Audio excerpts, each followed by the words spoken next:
Tour de chauffe. Nos chroniqueurs se déboutonnent sur le vif.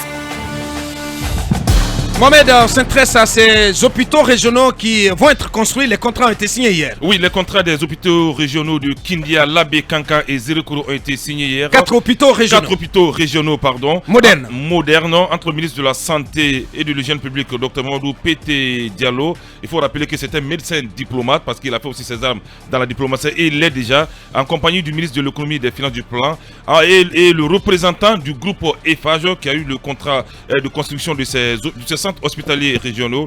Tenez-vous bien, le coût global du financement de ces travaux est estimé à 198 millions d'euros, dont une participation du gouvernement guinéen à hauteur de 10% et un accompagnement à la fois du gouvernement de la République française. Très bien. On nous apprend que ce coût qui couvre non seulement la construction, l'équipement et la mise en service de ces 4 hôpitaux va permettre aussi l'accompagnement technique dans la formation, la gestion, l'entretien et la maintenance des 10 centres pour une période de 3 ans avec l'expertise de plusieurs hôpitaux français. Donc c'est un ouf de soulagement aujourd'hui. Ouais. Le ministre Dr Mamadou Pété Diallo est en train de marquer l'un des meilleurs. Oui, l'un des meilleurs sous cette transition. Il excelle aujourd'hui dans son département. Ouais. Est-ce que j'ai adoré parce qu'il a signé avec le ministre des Finances, le ministre qui est aussi l'un des meilleurs.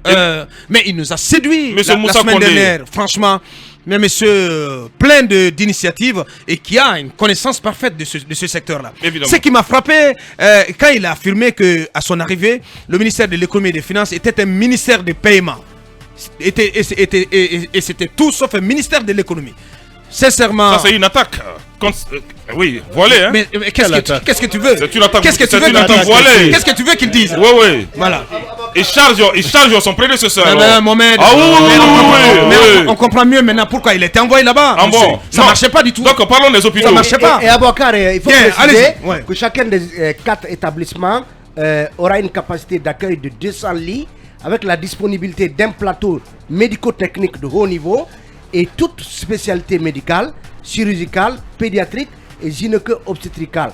Donc, mais aussi des unités de prise en charge cardiovasculaire. Tout cela contribuera à réduire la mortalité infantile et néonatale aussi. Donc, c'est un projet très important qui est resté dans les tuyaux plusieurs années et espérer voir nos régions disposer de centres, en tout cas d'hôpitaux, de ce standing, évitant aux populations de se rabattre toutes ce qu'on a pris pour des soins d'un certain niveau. C'est à saluer. C'est à saluer.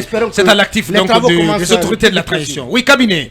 Vous avez suivi ce dossier depuis très longtemps. Absolument. Ouais. Il faut dire que ce projet a été donc inspiré sous Alpha Condé et ça c'était exactement après l'Ebola, avec l'avènement d'Ebola et du coronavirus. On a vu qu'il y avait beaucoup de gens qui quittaient l'intérieur du pays pour venir à Conakry et beaucoup en mouraient. Et donc c'était important d'avoir ces hôpitaux régionaux. Il faut dire que c'est des hôpitaux modernes, évolutifs et qui vont avoir, il y a un volet formation. Donc les hôpitaux de Paris vont donc appuyer le personnel donc de ces hôpitaux régionaux en formation et je pense que c'est très important. Puis il faut rappeler peut-être quelque chose.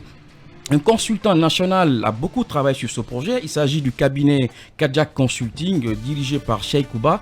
Il faut le féliciter. Il faut le féliciter. Ça fait quand même des années que ce projet-là, sur ce projet. Merci à beaucoup.